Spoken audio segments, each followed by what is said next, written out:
Unapenda wake za watu eh? Sasa subiri nikuonyeshe show ya kiume leo. Sawa? Ili kwenye show ya kiume.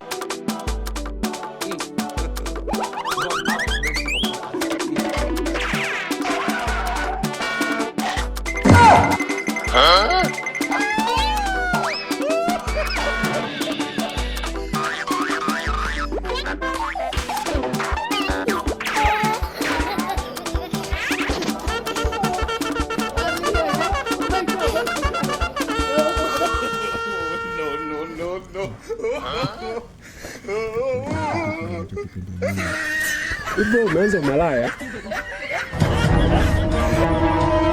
Naongea na wewe, umeanza malaya? Hivyo unakosa nini mtoto wa kike wewe? Umalaya unazini umalaya wewe, pumbavu wewe. Unapenda wake za watu? Washe, unapenda wake za watu? Sasa subiri nikuonyeshe show ya kiume leo. Sawa? Wewe unataka beto au? Niambie, wewe una shida yako nini? Subiri tuongee basi. Shida yako nini? Unaniuliza shida yako nini? Unataka tupigane au vipi? Ngoja kwanza, shida yako nini? Unataka nini? Ngoja kwanza, sasa unataka nini? Unataka nini? No.